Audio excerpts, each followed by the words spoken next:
Welcome to MacroHive Conversations with Bilal Hafiz. MacroHive helps educate investors and provide investment insights for all markets from crypto to equities to bonds. For our latest views, visit macrohive.com. So greetings and welcome, Agathe. It's great to have you on the podcast. I've been looking forward to speaking to you. Well, thank you so much for having me. I'm delighted to be with you today for this podcast. Great. And, before we go into the heart of our conversation, I did want to ask you, as all my listeners like to find out, something about your origin story. What did you study at university, where as well? And was it inevitable you'd end up in economics and finance and research? Not at all inevitable, I would say. So I'm French, as you may have heard with my accent. I'm French. I studied at Sciences Po Paris in Paris, so a big French university. I studied economics and political science, and then I went to Columbia University to do my master's in economics finance. I think it was called International Finance and Policy. I think that was the name of the concentration that I took in my master's already a while ago. And then I started my career in investment banking in Moscow. I was working for a French investment bank, BNP Paribas, in Moscow as an analyst. So young analyst, IB, so crunching data and working long hours in Moscow. And then I was recruited directly by the French Treasury because the French Treasury has a diplomatic section. That is to say, people posted abroad in embassies abroad. And I was recruited there because I spoke Russian to cover economic and financial affairs in Russia and the CIS. That is to say, essentially Central Asian countries and also... Where did you learn the Russian, by the way? In Russia. Oh, you just picked it up when you were out there? Essentially, I did things a bit differently from many expats. I hanged out only with Russian people. For my 2 first years in Russia, I refused to speak a word of French or English when I was there. And so I learned it over there. That was really great, and lots of travel and trips across Russia. I have very fond memories of my time there. I think it feels like it was centuries ago. The situation was very different, before 2014. So French Treasury in Russia, then 2014 happened. And actually, that's a very good segue to discuss sanctions, because from one day to another, I was covering sanctions on Russia. In Russia, because I was living there. And so that's my background and how I came to sanctions. And then still for French Treasury, I moved to Lebanon to cover the Middle East. I was the deputy head of the regional economic section. So I was covering Egypt, the Levant, Iran, Iraq, and the Gulf. Also for sanctions. So covering Syria, covering Iran, covering Lebanon. Very interesting times. And then almost 6 years ago, I quit the French Foreign Service, civil service. This is something that nobody ever does. They didn't even know how to do it when I went to HR to tell them I want to quit.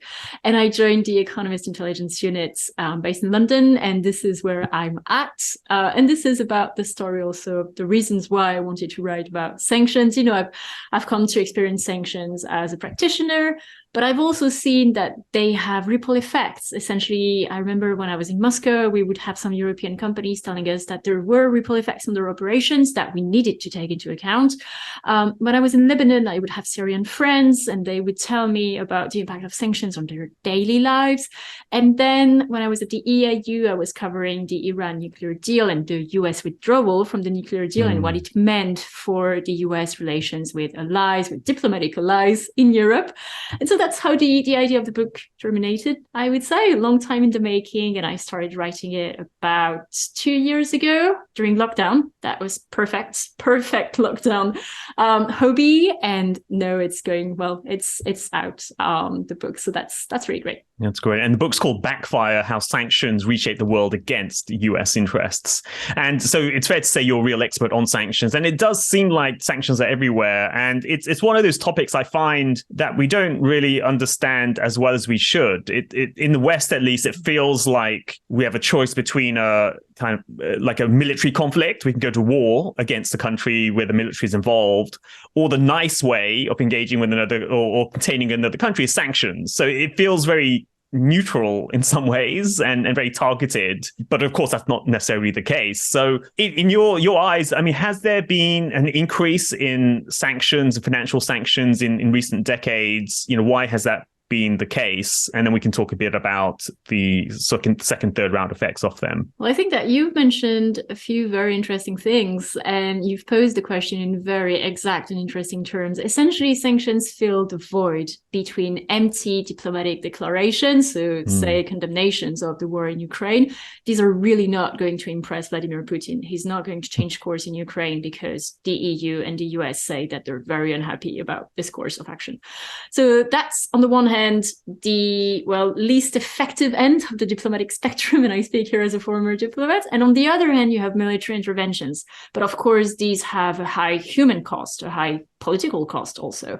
And so sanctions fall in the middle, I would say. And so they fill this void in the diplomatic arsenal of tools that you can deploy against an enemy. And I think that's why sanctions have become so popular. And actually, when you take a look at what's been happening for US foreign policy over the past decades, I would say that over the past 2 decades, sanctions have really become the US's favored weapon to advance US diplomatic interests.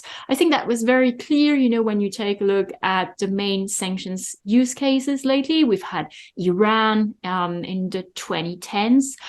Then we've had Russia from 2014.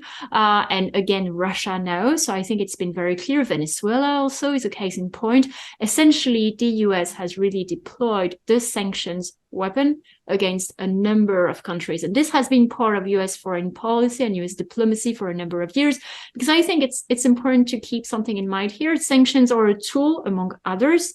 They can have objectives, they can achieve stuff, but they can't be studied in isolation, I would say. They're a tool among others in a toolbox. And so it's very difficult, maybe if we have this discussion today about the effectiveness of sanctions, to say sanctions are responsible for doing this and that in the behavior of the targeted country. It's hard to know. They're a tool among others. Okay, so I was actually going to ask whether sanctions work, but obviously that's not a good question to ask. But instead, I wanted to ask, obviously the first round effect of sanctions is the sectors directly targeted, whether you can buy or sell instruments of that in that country. So we can understand that already, and that's fine.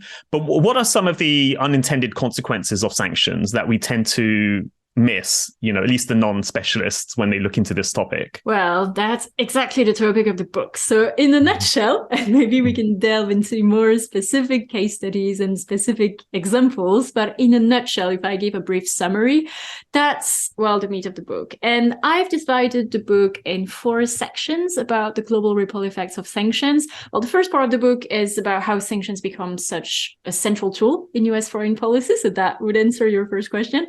The second part of the book is about this global ripple effect. And the third part of the book is about export controls on China, on semiconductors, and whether they are the sanctions of tomorrow and whether they will be effective or not for the US. But let's go back to the second section of the book. Well, essentially, there are 4 big ripple effects of sanctions that tend to be understudied, not taken into account, at least by the US. Actually, something I should mention here is that the US Treasury has posted a job advert, may interest your viewers and our listeners today, a few weeks ago, to have an economist in charge of assessing these ripple effects. And that's really striking because the US has been using sanctions for several decades, but it's only now that the US wants to take a look at these ripple effects. Okay, that's interesting. The first one, I would say, is on the population of targeted countries. I use a case study here in Iran, and I discuss whether sanctions have been responsible in Iran for the fact that the Iranian leadership was saying that combating the coronavirus pandemic was very difficult because of sanctions. So I debunked this a little bit. I don't really agree with this claim, and I try to show that actually sanctions have a very structural impact on the targeted economies, and that even if sanctions had been lifted on Iran during the coronavirus pandemic, well, probably it wouldn't have solved the issues that Iran was facing to access masks or respirators, for instance. But we can go back to that if you're keen. And just in terms of the target population, I mean, one criticism of sanctions is that the general population gets affected by sanctions, whereas the leadership or the elites don't, because they can circumvent the sanctions. And in the end, the elites or the establishment can then use the sanctions, an external threat, to solidify its own popularity. And so it actually helps the regime rather than turns the population against them. Is there something to that? Yeah, absolutely. That's actually a key problem. And that's actually one of the reasons why the literature shows. So there's been very, very serious studies. I would say my book is very accessible for non-sanctioned specialists. I should mention that. But still, I've used some very robust university sources, academic sources.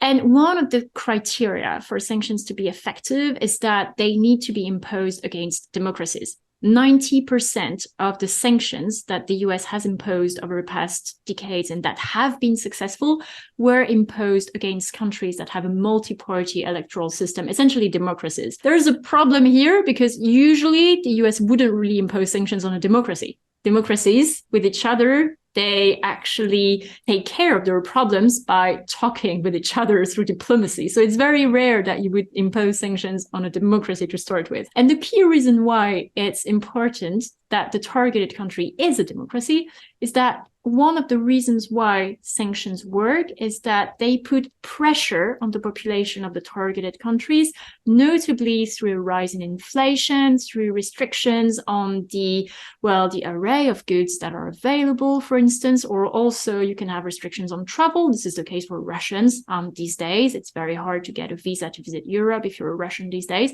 So the targeted population feels the pain of economic sanctions. And the idea here is that it's really important for a targeted population to be able to voice their concerns to their leadership, so it will change course.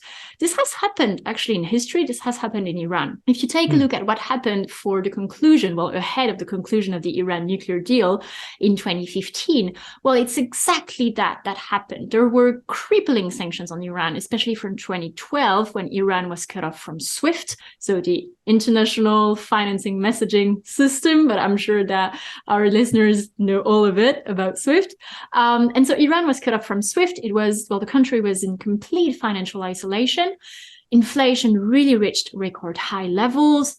Growth sank. The rial, the Iranian currency, also sank to, very low levels. And what happened is that the Iranian population had a way to voice their displeasure. They elected, by Iranian standards, a reformist, Hassan Rouhani, who had pledged to negotiate with Western countries to sign a nuclear deal and get sanctions lifted. And a few years afterwards, 2015, we had the Iran nuclear deal being signed. So this was a good example of how sanctions can work, but you need to have a link between the population and its leadership. So obviously Iran is a theocracy with a dismal human rights record, especially for women, but still there were these elections. And so through these elections, the Iranian population still has a limited say in governance. And it worked. Okay, yeah. So it's important to sort of work out a mechanism that goes from population to potential change of leadership. So is there some form of election, some kind of rival factions at the top, which you can exploit? But if there isn't, then it wouldn't be so effective. Okay, so that's a target population. What you mentioned four. What's the other three? Actually, I will go back to your question to mention the counterexample. The perfect counterexample to this is North Korea. There have been really stringent sanctions on North Korea for several decades. Multilateral sanctions imposed via the UN, which means that these are harder, but not impossible, as I explain in the book, to circumvent for North Korea. But there is no way the North Korean population can voice their displeasure and discontent. And at the same time, the North Korean elite is still accessing luxury goods. Actually, the UN had published a report, I think it was in 2012, estimating the luxury expenses of Kim Jong-un at around $200 million per year. So in that case, of course, we can see an example where sanctions don't work. But to go back to your question, so I mentioned humanitarian effects. So of course, I think this is an important side effect of sanctions that need to be taken into account. The second effect, and it's a very interesting one, it's effects on multinationals. And this goes to the point that US sanctions have what is called an extraterritorial component. So maybe I should explain a bit here what I mean. If we take European sanctions, they only apply to European citizens and companies. They don't apply to American companies, for instance. So American firms don't need to worry at all about European sanctions. But American sanctions have this extraterritorial component, a secondary component, which means that they can target companies all around the world, forcing them to choose between either keeping access to the US market or continuing to do trade with a rogue country like Iran. And so this is a problem for multinationals, and Iran exemplifies this very well after 2017 or 2018 when Trump exited the nuclear deal with Iran. And European companies were in a very bizarre position because European countries were still in the Iran nuclear deal, but the US had withdrawn from it. And so European multinationals had to withdraw from the Iranian market because they were fearing falling full of these US secondary sanctions. And so I explored this topic of how multinationals are adjusting to sanctions, what it means for their strategy. And I take the case study of Total, which is a big French energy major that had to exit Iran after the US withdrawal from the nuclear deal, even though it really didn't want to, but it couldn't face the risk of losing access to the US market and of falling full of US sanctions. So this is, I think, very, very interesting to explore these topics and see how multinationals, through compliance departments, for instance, have really integrated the sanctions topic in their business strategy over the past decades, because I think it's an understudied topic. I was actually having a chat with a journalist friend, and it has also had effects on company culture. Sanctions, about the way you approach stuff, about the rise in compliance departments. This is a new development. If you take a look at the number of people who work in compliance in big multinational banks, it's in the tens of thousands of people. And this is new. This is really new. And it shows also actually another interesting development. It's the externalization of US foreign policy, because for the US, imposing sanctions is cheap and quick, and it's multinationals and banks that are in charge of really implementing them, which I think is an interesting development to explore. So that's the second. And I certainly echo your point about compliance. I remember when I did work for big banks, I noticed year after year, the amount of people trading, sales, research was declining. The rows of desks were becoming less and less and less, and the rows of compliance was increasing steadily. And we had to do lots of these online module training things where you talk about sanctions, to understand the sanction lists and all of those sorts of things. So I can definitely, echo what you just said there. Also, I had another question about that, which is, why is it that the US has this extraterritorial sort of power, and presumably the Europeans could also exercise that if they wanted to? So why is it that Europe doesn't and the US does? Well, it's really the crux of the matter, I would say. Legally, the US doesn't.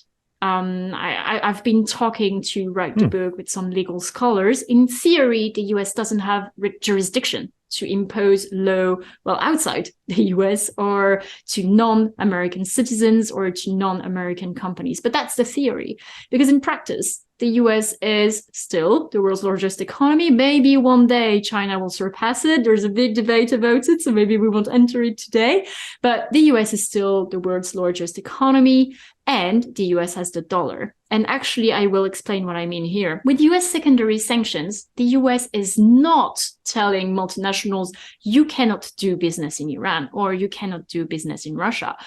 The US is telling multinationals that they need to make a choice between the American market and the Iranian or Russian or North Korean market. So they're saying, we can't force you out of Iran, but if you stay in Iran, you will lose access to the US dollar, you will lose access to your US assets, because we will put you under sanctions. And so that's very, very interesting. And I know that some European legal scholars are questioning whether the US really has the right to do that. But when you're the world's largest economy, you have some very real powers to implement your views. And the second thing is that, the US has the US dollar, and sanctions, if you take a look, actually it's financial sanctions. They are implemented via financial channels. If you use the US dollar, which is used for about 40% of global trade, then you are liable to US sanctions. There is what is called a nexus. If your emails transit via a US-based server, say if you and I exchange an email, even if none of us is in the US, if it transits via a US-based server, then we're liable to US sanctions. We need to comply with US sanctions. And many companies use cloud services provided by American companies, AWS or Microsoft Azure. The US tends to dominate a lot of the cloud services where everybody has their data. So there's all sorts of tentacles that the US has. Yeah, absolutely. I mean, it's all about the US hegemonic economic power. Essentially, when you're the world's largest economy and you control financial channels and you control the world's reserve currency, well, you have quite a lot of power. But interestingly, and that's very interesting what you say, because in Europe, we're also seeing some companies that are saying, I want to have European-based servers. Actually, if you take a look, if you want to host a website these days, you can have the option on some website hosting services to base your servers in Europe. And this is exactly for this reason, to avoid having this US nexus, but it's still a limited phenomenon. So to answer your question, the US in theory doesn't really have the right, but it's taking it because it can. Okay, great. Yeah. And then the third sort of side effect or third I'm area. hesitating between third and fourth because I'm trying to think of the best segue, but I think here it's perfect to talk about the relationships between the US and its allies. And here I discussed the Nord Stream 2 saga. So obviously, this has really, really led to raging debates about whether Europe, or Germany especially, was right to build a gas pipeline connecting Russia to Germany. I mean, right now, following February 24th and Russia's invasion of Ukraine, this sounds completely crazy. And of course, in hindsight, it's very easy to say, well, this was probably a really bad idea to increase Europe's dependency on Russian gas. But actually, at the time, what happened was that the US imposed really stringent sanctions on Nord Stream 2. The US really didn't want the Nord Stream 2 gas pipeline to go ahead. And this has fueled a lot of diplomatic disputes between the US and its European allies.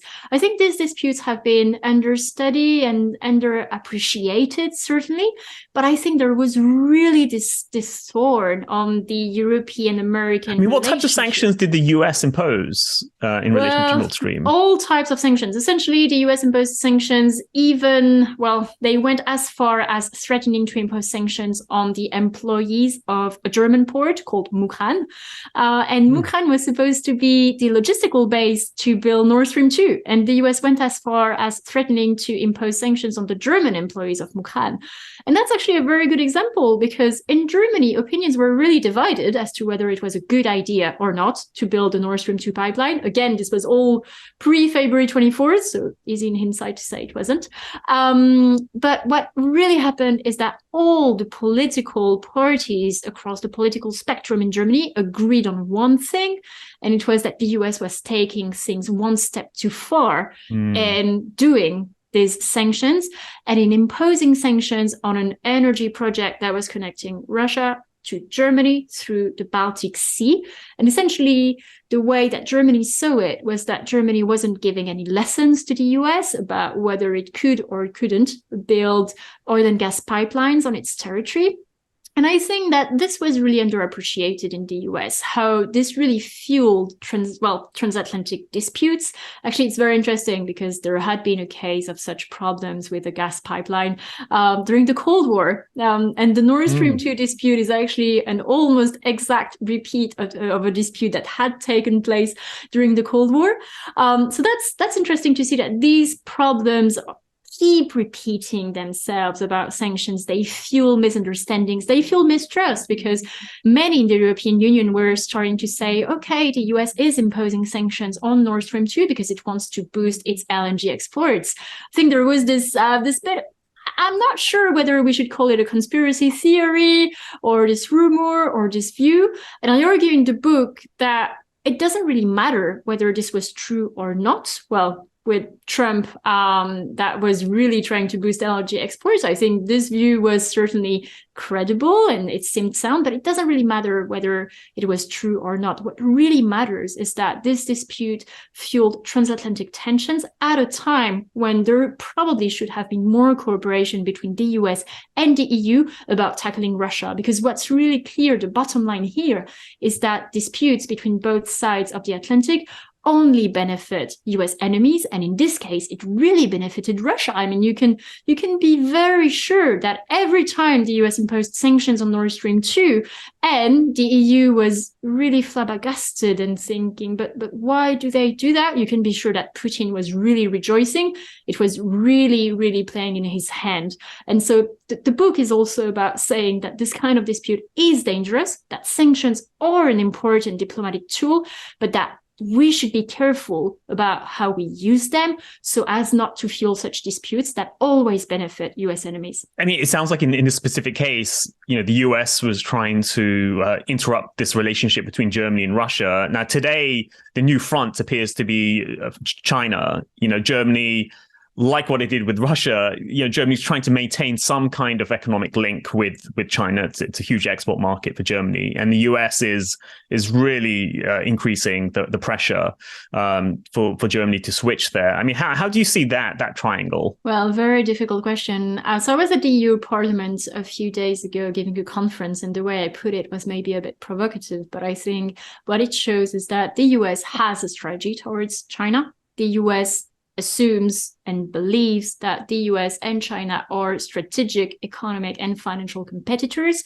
And, it started as a trade war under Trump, but it was really a war for economic dominance that plays out in the trade, financial, and tech spheres. And the tech sphere is one that I really explore in the book. We can discuss that in more detail if you're interested.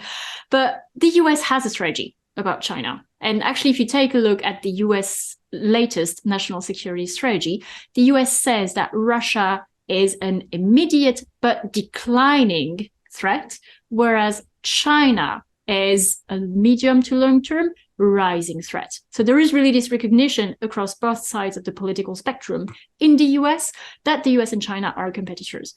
Meanwhile, well, the European Union doesn't really have a China strategy. And what this reflects is that on the one hand, China is a large, and for many countries, the largest trade partner for the European Union. So obviously, the European Union doesn't want to shoot itself in the foot by adopting too tough a stance against China. But at the same time, you have a number of concerns about the unfair treatment of European companies that operate in the Chinese market, about human rights abuses, of course, in Xinjiang and in Hong Kong.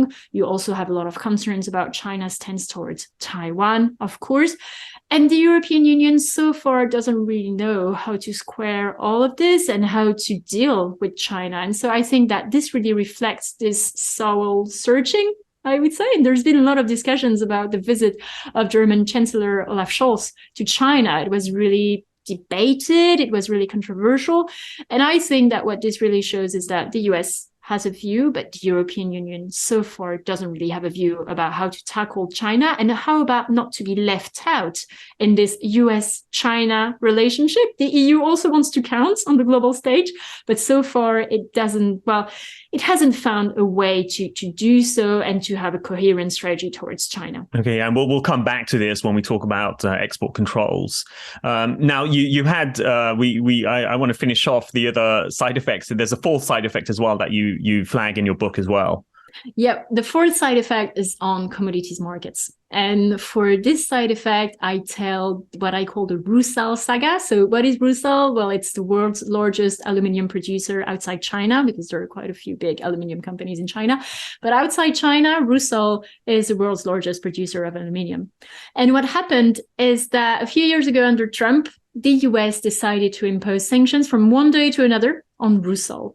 Actually, not on Rusal, on the owner of Rusal. And what was very interesting is that the US had said, well, there is nothing wrong on Rusal. Actually, we're after its owner, its part owner. But still, we're going to target the company, to advance our interests. And this had a myriad of ripple effects globally. It was really, really interesting to watch because from one day to another, the price of aluminium went to record high levels. And this had ripple effects down the supply chains because aluminium is used in so many products. Like if you want to build a car, you need aluminium. If you want to build a tin can, you need aluminium. If you want to build a window, you need aluminium. And so what happened is that down the line, a number of smelters in Europe especially were saying, hey, but wait, we have a big problem because A, aluminium prices are going through the roof. B, we didn't know this would happen because the sanctions had been imposed without collaboration with European allies. So a bit of an illustration of what we just discussed with Nord Stream 2. and see there was no viable alternative to the aluminium provided by Rusal. So this was a real problem for European companies, and also because they were considering turning off some smelters, which is usually a real last resort step. So it really came with some economic consequences. Rusal also had operations through the world. In Ireland, for instance, it owned some plants. And what was happening is that the local authorities were saying, but wait, if the plant shuts down, we will have hundreds of people unemployed. So that was also very interesting. Rusal has operations in Australia also. So there were questions and ripple effects throughout the world, which is really the idea behind the book. So you had these sanctions imposed by the US on theoretically a Russian aluminium producer, but you had questions from Ireland, you had questions from smelters in France, you had questions from Australia. It went as far as Guyana, because to produce aluminium, you need to mine bauxite, and this bauxite is mined in Guyana.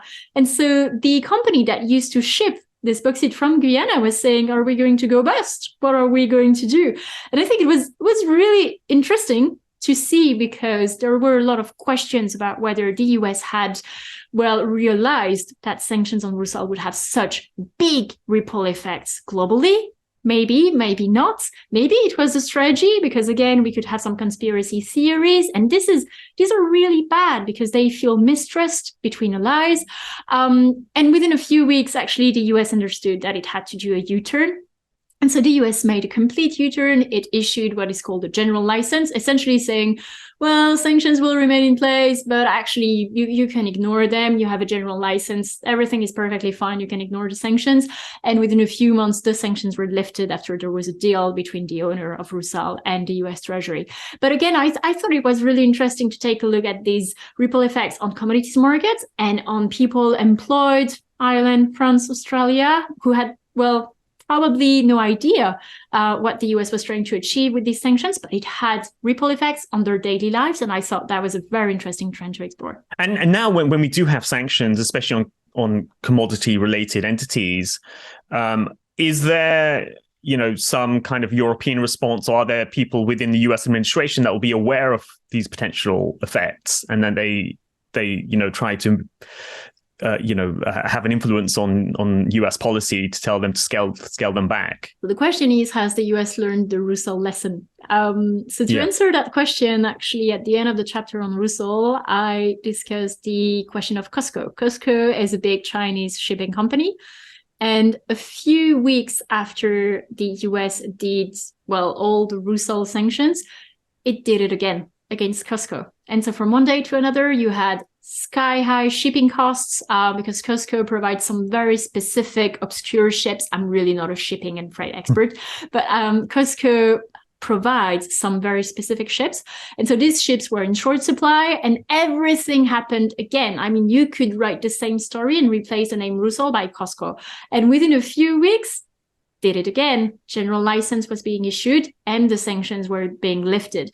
Such examples haven't happened again lately. So you could think and hope that the US has learned the lesson. But again, I think the main message here is that it has really fueled distrust and these conspiracy theories, again, among businessmen, that the US is using sanctions to advance its economic and business interests.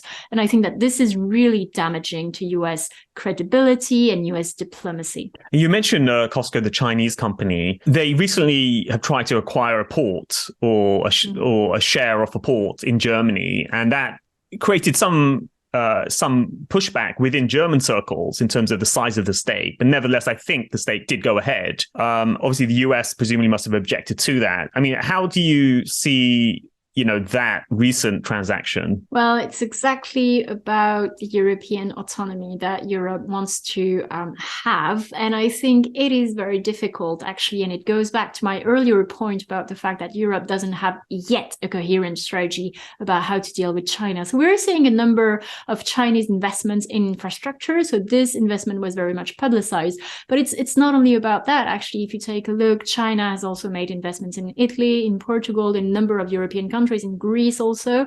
And well, there is really this Chinese strategy of making investments. And when you think about it, that sounds perfectly fine for a big country to invest in port infrastructure. And then Well, you have these doubts still from European policymakers. What are China's goals and what is China trying to achieve? But again, it goes back to the fact that the European Union doesn't yet have a coherent strategy towards China. I mean, this kind of deals would be unthinkable in the US, for instance. You would think, I mean, I'm not even sure a Chinese company would try to do it, but you would probably have some sort of block from the US.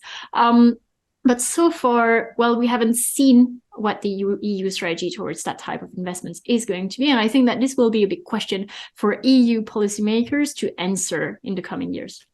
And coming back to the US and China and the recent developments where the US has imposed export controls on high-end chips, that does seem like quite a major escalation to contain, if not to negatively impact the development of China. How do you see it? Yes, absolutely. And so that's the third part of the book. That's fascinating, our conversation, because I feel that this really discusses the book and all of its details. So essentially, while writing the book, if I'm completely honest, I was planning to focus on sanctions. But then it was 2020, 2021. I could see that the US was starting to make export controls its tool of choice to curb China's economic and technological rise, because it goes back to the point that I was making a few minutes ago. The US-China conflict, it's not about trade. It's about economic dominance, and this will play out through the trade, finance, and technological spheres. And in the tech sphere, semiconductors will really be the crux of the battle. Because you have semiconductors in pretty much all electronic equipment. So we're recording this podcast today. This involves lots of semiconductors. So of course, that's for our daily lives, but you also have semiconductors in military equipment. And if you have the best semiconductors for your missiles or your submarines or your military gear, then of course you can have some military superiority. So it really goes beyond the economic superiority. It's also about military superiority. And so semiconductors are really going to be the crux of the battle, and the US controls US semiconductor technology so far. Essentially, if we take a look at things, so it's very difficult to really untie the whole semiconductor supply chains, but if in the grand scheme of things, if we make a scheme, the upstream parts of the semiconductor supply chains, well, it's controlled by US companies that control technology to manufacture and to test and to design the semiconductors. And so these American companies really control the technology, and then the semiconductors are built in South Korea or Taiwan mainly. And so what happens is that the US has, what we discussed a while ago, a nexus, because it can choose to use export controls to restrict the export of US semiconductor technology to China. Essentially, what the US is saying is that if a semiconductor is built using US technology, using technology or machinery that uses US technology, then there is this nexus, and then the US can block it. And this is so this means that any chip that involves some kind of US input along its supply chain, involving anyone in the world, a Taiwanese company, a Dutch company, they could all potentially be affected by this export control from the US. Yes, absolutely. It's exactly that. So then the devil is in the details. There are questions about the about the US share in the components. It gets very tricky and very legal. But essentially, if we summarize things, yes, if you have US technology, then you're liable to US export controls. And the US can say, well, sorry, we don't want to export this technology to, say, China. And actually, the US has a long history of doing that. But in the past, it was only about military technology. During the Cold War, the US would say, wait, no, we're not going to export some dual use, that is to say, technology that can be used by civilian sector and the military sector, to the Soviet Union. And at the time, I don't think that anyone was questioning that. It made perfect sense. What is new is that the US is using export controls to restrict technology for civilian purposes. And essentially, it's saying if it was built, if it was designed using US technology, US know-how, which the US controls, then no, we're not going to sell it and ship it to China. And what that means is that China will have to build its own semiconductor supply chains. But of course, this is really, really tricky because we're really talking about tens of thousands of components.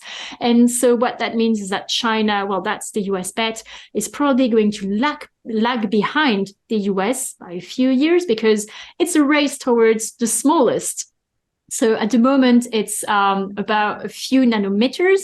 When I was writing the book, I can tell you my editor queried this a few times. A few nanometers, say 10 nanometers, is a fraction of the width, and I'm saying the width of a human hair. So that's really, really small, but it's still a race to even smaller and even smaller and even smaller. And so the US is leading the race. China is lagging behind, trying to catch up. But what the US is betting is that with these export controls, the US will continue to make advances and China will keep lagging behind and trying to catch up. But the US's bet is that China will never manage to catch up, which we don't know. I mean, it's very hard to make forecasts about this. China is certainly making huge investments to try to catch up, but the latest restrictions, the US CHIPS Act, is certainly a blow to the Chinese semiconductor sector. And how much of this targeting of exports to China in the chip sector is to do with China publicly stating a number of years ago about its military-civilian fusion, where they publicly stated that, private sector technologies could be used for the military. So is that a big reason why the US is really targeting these so-called dual-use technologies, or would the US have done this anyway? Well, there are two ways to answer your question. The first way is that if we go back to the idea that semiconductor, a lot of people say they're the new gold. I'm not sure I agree with this, but it's still a useful simplification of the situation. If you need semiconductors for all electronic equipment and for military gear, you want to have the best semiconductors to have the best military gear and the best technology. And so it makes sense that you would restrict the use from your enemy of these semiconductors, especially if you own the technology. So that's the first way to answer the question. Then the second way to answer your question, I actually discuss it in the book. Exactly. China has this fusion between the military side, the civilian side, and a lot of companies actually that I talked to write the book, they would say, we're not entirely sure whether the company that we do business with is entirely civilian or or if it has ties to the military. It's impossible to know because things are so murky and untransparent in China. We're not talking about a democracy with democratic and open standards here. And so that's really a challenge. And so the US, faced with this problem, is finding that export controls are probably one of the best tools at hand to try to restrict China's technological advances. And this is why I argue in the book that sanctions, export controls are probably the future of sanctions, because on the one hand, technology, obviously it's very clear that tech is the future. And on the other hand, and probably we will discuss that, there is a gradual loss in effectiveness for US sanctions at the moment, because a number of countries such as Russia and China are teaming up to develop financial tools that are actually aiming at circumventing financial sanctions. And in terms of this US-China relationship, could the sanctions, could all of these export controls allow the US to decouple from China completely, or force China to decouple from the rest of the world? Well, the decoupling question, that's a big question. So 2 ways to answer your question again. I think the first way to answer your question is, at the very least, we're talking about a regionalization of supply chains. And it's not only about US-China conflict, it's also about COVID, because I think that during COVID, there was this realization that perhaps manufacturing masks or other critical equipment very far away, tens of thousands of kilometers away, maybe that wasn't the best idea. So we're talking about the regionalization of supply chains since the pandemic. Of course, the war in Ukraine is going to give a new impetus for this. I think that it's very clear, actually, if you take a look, Russia is a big supplier of commodities. It's not only energy, it's also grains, fertilizers, gold, metals. And so we may have some shifts in supply chains fueled by the war in Ukraine. And so this could lead also to the regionalization of supply chains. And then on top of this, you also have the US-China conflict. And so, of course, there is this big question whether it's a good idea for the US to have a lot of manufactured goods being manufactured in China. But I argue in the book, actually, that decoupling would be very, very costly and probably a very risky strategy in the semiconductor sector. Because if the US semiconductor sector decouples from China completely, it means that it will lose access to the Chinese market. And the Chinese market is one of the biggest, if not the biggest, market for semiconductors. And so what that means is that US semiconductor companies won't have access to a share of revenues that they currently have. They will have less capability to finance R&D expenses. And this is a threat, a long-term threat. If you can't finance R&D and at the same time you have Chinese companies being financed by their governments to the tune of billions of US dollars, there's actually a 50-to-1 ratio in US and Chinese investment in semiconductors. Obviously, China is ahead. That's the times 50 factor in this equation. And so if you're a US semiconductor company and you lose access to the US market, you can't finance R&D anymore, that's a long-term threat. And actually, it's very interesting because if you take a look at the US semiconductor lobby, they're really not keen on these export controls. I mean, you would think on the face of it, they should be very happy, to restrict China's semiconductor advances. But actually, they're not that happy. They see it as a threat because if they lose revenues from an economy that is at the moment the second largest economy, and that's still a 1.4 billion people market, well, they can be a bit worried about that. And I think for a good reason. And so tech obviously is one of the areas where the US has that nexus. The other one, as we talked about earlier, is the US dollar. People have talked about crypto, digital currencies being a way to circumvent the dollar system, Bitcoin and such. And you alluded to Russia, China somehow creating an alternative financial system. I mean, what are the ways, that the dollar could be toppled or at least contained, or people can have a parallel system to work outside of the dollar? So essentially in the book, I argue that the question is not whether the dollar will be toppled as the world's global reserve currency. I don't think it will happen anytime soon. And I think that people saying, no, sanctions will always be effective because the US is going to remain the world's reserve currency. In my view, the second part of the sentence is really right. And I don't think that we should take a look at it from that perspective. I think we should take a look at it from the perspective of alternatives to Western financial channels. And what I mean here is three things. The first thing is de-dollarization or bilateral currency swaps. Because at the moment, if you're an exporter in, say, Mozambique, and you want to conduct trade with, say, India, and I'm really making that up, you need to use a third currency to do trade. You can't trade your home currency directly in Indian rupees. And so usually you would use the US dollar, and companies would therefore invoice each other directly in US dollar. That's actually much easier. And the technical reason for that is that the central banks of these two countries do not have a direct link with each other.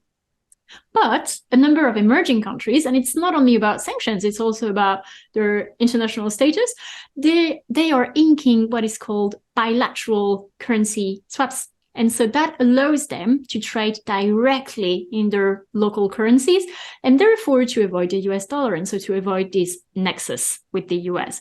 That's a very important development, actually. Since 2020, the vast majority of Russia-China bilateral trade is settled in Chinese renminbi or in Russian ruble. And so that means that this trade is partly insulated from US sanctions. That's a big development, actually, if you're a Chinese exporter to Russia.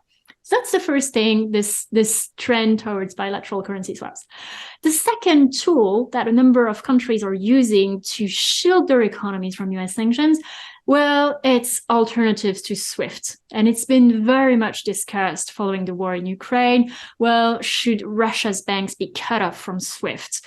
Actually, they're not at the moment. A few of them are, but a number of others still are connected to SWIFT. But there are a number of developments, and the main one is called SIPS. It has been created by China, and it's an alternative to SWIFT. So usually at this point, a lot of experts say it's not a credible alternative to SWIFT. And this is completely right. It is much smaller. The turnover, the daily turnover, actually in 1 year, it is the equivalent of less than 3 days for SWIFT. So really much smaller. Okay, yeah. But the thing is, Russia and China really don't care about having the biggest alternative to SWIFT. What they want is to have a viable plan B. And so if Russia or China are disconnected from SWIFT, well, they can switch to SIPS. And that's really what they're trying to do. And 1,300 banks globally are connected to SIPS. So essentially all the major banks, pretty much all of them, are already connected to SIPS. And this is really what China wants. If one day there are sanctions on Chinese banks disconnecting them from SWIFT, well, then it will have a viable alternative, plan B, from the following day. And the third tool is digital currencies, so not crypto. I argue in the book that crypto isn't going to help targeted countries to circumvent sanctions, but digital currencies, that's a very interesting development. Digital currencies are issued by the central banks of countries, say China, for instance. They are stored on the wallets of citizens, and they can be used to pay daily expenses or to make cash transfers. Well, just like you would use a normal currency, but there is a catch. These currencies, they're completely immune to US sanctions. And 300 million Chinese people already use a Chinese digital currency. Actually, at the Beijing Winter Olympics earlier this year, you could pay only using a Visa card, a Visa payments card, or a digital renminbi. And so China is really trying to boost this digital renminbi and to make it the normal thing to pay with this digital renminbi in China. And Chinese people are early adopters of tech innovations. So I mean, that sounds perfectly, well, logical to pay stuff with your digital currency, using your phone. I think that sounds perfectly logical. And so in the case of, say, for example, Mozambique and India, if they both had digital, like central bank digital currencies, like CBDCs, would that be a mechanism for them to just have a bilateral trade with each other without the swap line, without having to go through the dollar or having a swap line? Well, China has exactly a plan for that, because the Belt and Road Initiative, it has a digital currency component, actually a crypto component, to allow trade to be settled through Ethereum. And China is essentially betting that in a few decades, again, we're not talking from one day to another, we're not talking from tomorrow, but in a few decades, one could think that this exporters from Mozambique, for instance, they could see it as perfectly viable and perfectly logical to settle trade with China using this digital renminbi tapping on their smartphones. Why would they want to go to a bank and use the US dollar, et cetera, et cetera? And so if we take everything together, these three innovations, so digitalization or bilateral currency swaps, plus digital currencies, plus alternatives to SWIFT, they are not on their own going to dent the effectiveness of US sanctions. But taken together, they give alternatives to targeted countries to shield their economies from US sanctions. And that's what really matters to them. It's not about having the biggest alternative. It's about having a viable alternative. And this is what I argue in the book, that it's a dangerous development for US diplomacy, because if we go back to the start of our conversation, when I mentioned that sanctions fill the void between empty diplomatic declarations and military interventions, if we don't have sanctions anymore, what tools will the US be able to have to advance US diplomatic interests? Okay, yeah, no, that's great. I mean, we've covered so much ground. I think we've left a lot of food for thought for our listeners. So I did want to end with a few personal questions for you, which I ask all my guests. One is more on the finance side, and this is, what's the best investment advice you've ever received from anybody? Well, essentially, my best investment advice that I've ever received, it's a very simple one, but start early. Okay, that makes sense. The compounding effect is actually very, very huge. So start early, diversify, and if it's too good to be true, it usually isn't true. That's what my finance professors at Columbia University used to say. Too good to be true, it isn't true. Okay, that's great. And then another question I had was, we have a fairly large student audience as well, and many of them are leaving university now, entering the job market. What advice would you give students as they enter the job market? Go abroad. Go abroad. Don't do what you think is the usual best career path. Go abroad, see the world, learn new languages, work abroad. Essentially, we were discussing, I went to Moscow when, I had just graduated. I didn't speak a word of Russian. I had never set foot in Russia. I had zero links to Russia. I went there, and that was probably an excellent decision, because, I think one needs to see the world, especially when we're young, because while we're young, we're still flexible, the way we see the world can still change. And so that's the best advice that I would give. See the world, work abroad, learn new languages, see new cultures, and see other ways to do things and to think, which I think is a very, very important thing to, in the future, be able to see things from a different perspective. No, that's great advice. Another question I had was on productivity hacks. You obviously read a lot, you do a lot of research. I mean, do you have a system to be able to get through information overload and research overload? So I'm actually very strict. I don't have social media on my phone. I don't even have my emails on my phone. I need to log on to my emails on the computer to access them. That's a bit extreme.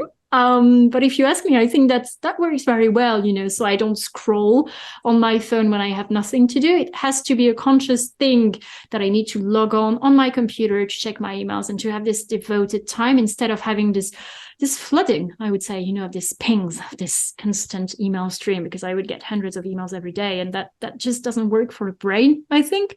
So that's my first productivity hack. No emails on the phone, no social media on the phone. And also, well, social media, I don't do very much. I can be found on Twitter and LinkedIn. Twitter, I find is very good to share ideas, but only during working hours. I actually set hours during the day, between maybe 9 and 7 p.m., 9 a.m., 7 p.m. And then afterwards, I don't look at it because I think I need to digest the amount of information that I receive. And the final hack is paper is great. So every time I can, and I know it's not good for the environment, but if I can read a study, printing it, taking some time to really have a look at it with a pen and a highlighter and a cup of tea, I think that usually I get much more out of it than just simply reading it on my screen. Those are great hacks. Now, I know you're very well read. So what are some of the books that really influenced you over your career? Well, actually, I was thinking of this a few days ago, and I wasn't sure which books I would mention. But taking a look at my bookshelves, I would say Ukrainian literature I really like. So Andrei Kurkov, for instance, The Penguin, I would recommend it. It's a novel, so nothing very serious. It's a novel, but I think it's a very good one. It's about a man essentially living with a penguin in Kiev, in Ukraine. Interesting. So that's different, and probably a bit different for the audience of the podcast. That's the first one. Second one, A Random Walk Down Wall Street. I think a lot of your listeners will know about this one. And finally, and I know it won't sound very serious, I love travel guides. So I still buy a few travel guides, to try to travel and see other things. It goes back to my idea that seeing other things and thinking differently. I think that's very important, especially if we manage multicultural teams. I think that's really critical to try to see things from a different perspective. But I'm afraid I don't have any really brilliant ideas for book recommendations. Those are great recommendations, by the way. So just to sort of wrap up then, I mean, your book, Backfire, How Sanctions Reshape the World Against US Interests, that should be coming out soon. When's it coming out, and how can people get hold of it? So it's coming out on November 15th. So maybe by the time people listen to this podcast, it will already be out. November 15th is the day. That's great. And if people wanted to follow you, you mentioned LinkedIn and Twitter. Is that the two best ways for people to interact or follow you in some way? Twitter is definitely the best way. I try to tweet very regularly, certainly every day. I tweet graphs, economic data, financial data, some geopolitical analysis. I try to have a diverse mix of things. So Twitter is really the best way to follow me and to interact with me. And I love interacting on Twitter. My DMs are open. So if you want to say hi, send me a message, I'll be very happy and I'll reply. I reply to every email and message pretty much. Okay, that's great. And I'll include links to the accounts on the show notes. So with that, thanks a lot. It was really enlightening conversation, and good luck with the launch of the book as well. Thank you so much. I really loved our conversation. Thank you for having me today. Thanks for listening to the episode. Please subscribe to the podcast show on Apple, Spotify, or wherever you listen to podcasts. Leave a 5-star rating, a nice comment, and let other people know about the show. We'd be super grateful. Finally, sign up for our free newsletter at macrohive.com/free. That's macrohive.com/free. We'll be back soon, so tune in then.